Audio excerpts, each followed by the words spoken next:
Comparison test అంటే మనకి రెండు positive term series sigma UN అలాగే సిగ్మా విఎన్ అనేవి రెండు పాజిటివ్ సిరీస్ అయ్యి ఇక్కడ సిగ్మా విఎన్ కనుక కన్వర్జ్ అవుతుంటే అప్పుడు సిగ్మా యూఎన్ కూడా కన్వర్జ్ అవుతుంది.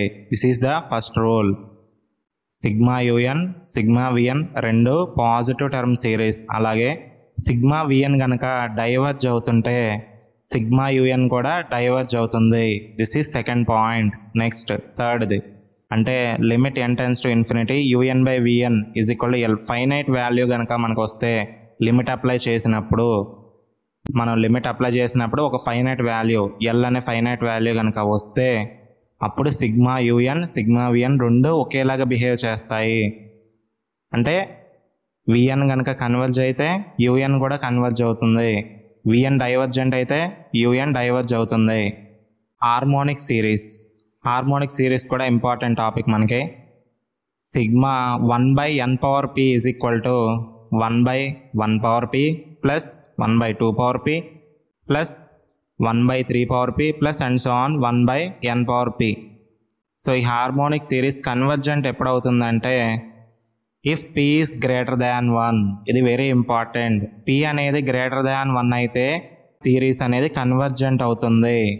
అలాగే డైవర్జెంట్ ఎప్పుడవుతుందంటే p is less than or equal to 1 అయినప్పుడు డైవర్జెంట్ అవుతుంది. ఇవి రెండు చాలా ఇంపార్టెంట్.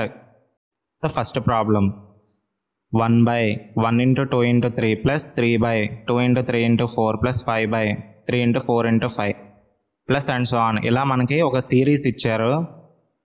చిన్న ప్రాబ్లంలో టర్మ్స్ అన్నీ అర్థమెటిక్ ప్రోగ్రెషన్లో ఉన్నాయి.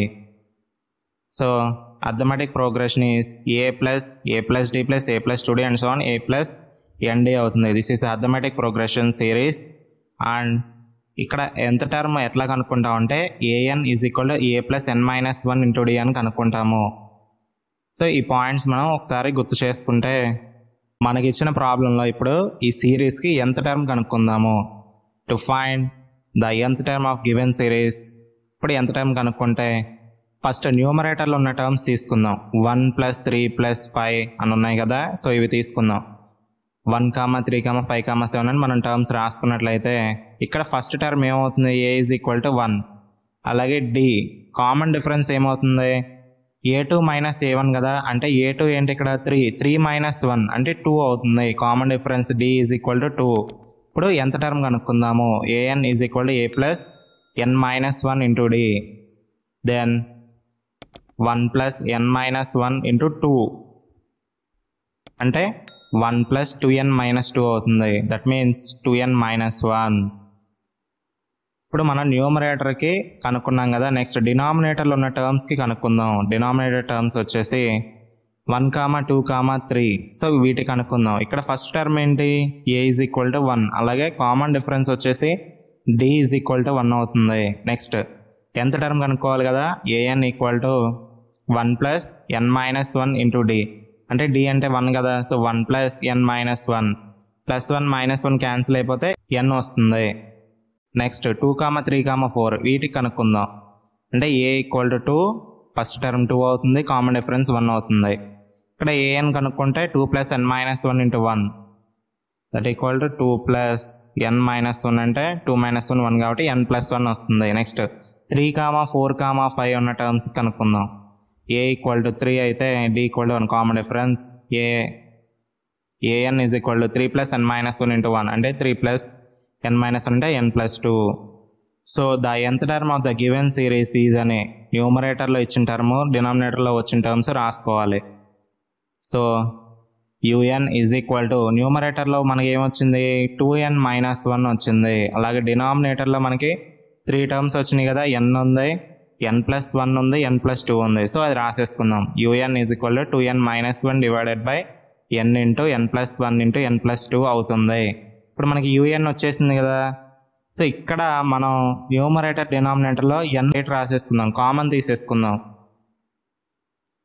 n అనేది బయటకి రాసుకుంటే ఫస్ట్ న్యూమరేటర్లో 2n బయటకి తీసుకొచ్చేస్తే 1 మైనస్ 1/n అవుతుంది. అలాగే డినామినేటర్లో n+1 n+2లో ఉన్న n టర్మ్స్ అన్ని బయటకి రాసేసుకుంటే n³ ఇంటూ 1 ప్లస్ 1/n అలాగే 1 ప్లస్ 2/n అవుతుంది.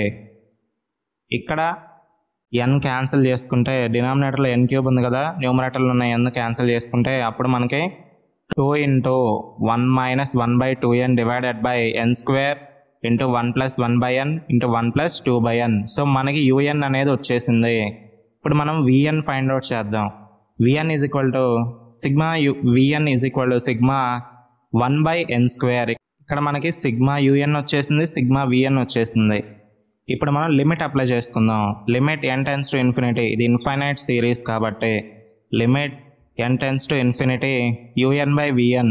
Limit n tends to infinity un రాసుకుంటే 2 into 1 minus 1/2n divided by n square 1 plus 1/n into 1 plus 2/n divided by 1/n square vn రాసుకుందాం. ఇక్కడ n square cancel అయిపోతే that implies limit n tends to infinity 2 into 1 minus 1/2n divided by 1 plus 1/n 1 plus 2/n వస్తుంది.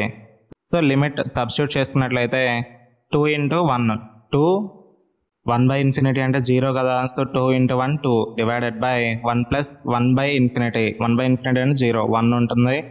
1 plus 2/n దగ్గర కూడా మనం infinity substitute చేసుకుంటే n ప్లేస్లో 1 మిగులుతుంది. So 2/1 into 1 అంటే 2/1 అంటే 2. This is a finite value. మనం limit n tends to infinity un/vn చేసినప్పుడు, ఇక్కడ లిమిట్ అప్లై చేసినప్పుడు మనకి ఒక ఫైనైట్ వాల్యూ వచ్చింది. So since limit n tends to infinity un/vn is finite, both un and vn behave alike. మనకి ఒక finite value వచ్చింది కాబట్టి un vn రెండు ఒకేలాగా బిహేవ్ చేస్తాయి. So now sigma vn is equal to sigma 1/n square మనకు వచ్చింది కదా, సిగ్మా 1/n స్క్వేర్ అని. So that equal to sigma 1/n⁴p. Compare చేసుకున్నట్లయితే అకార్డింగ్ టు హార్మోనిక్ సిరీస్ ఇక్కడ p వాల్యూ ఏమవుతుంది, 2 అవుతుంది. అంటే p equal to 2, that is greater than 1 కంటే పెద్ద వాల్యూ వచ్చింది. సో మనకి p వాల్యూ కనుక గ్రేటర్ దాన్ 1 అయితే సిరీస్ అనేది కన్వర్జ్ అవుతుంది, పాజిటివ్ టర్మ్ సిరీస్. ఇక్కడ vn అనేది కన్వర్జ్ అవుతుంది. Therefore sigma vn converges. ఇక్కడ మనకి ఒక కండిషన్ ఉంది కదా, limit n tends to infinity un/vn చేసినప్పుడు మనకు ఒక ఫైనైట్ వాల్యూ వచ్చింది, 2 అనే ఫైనైట్ వాల్యూ. అప్పుడు un vn రెండు బిహేవ్ లైక్, రెండు ఒకేలాగా బిహేవ్ చేస్తాయి కాబట్టి vn కన్వర్జ్ అవుతుంది. కాబట్టి therefore by comparison test sigma un also converges. vn converge అయితే un కూడా కన్వర్జ్ అవుతుంది, రెండు ఒకేలాగా బిహేవ్ చేస్తాయి కాబట్టి.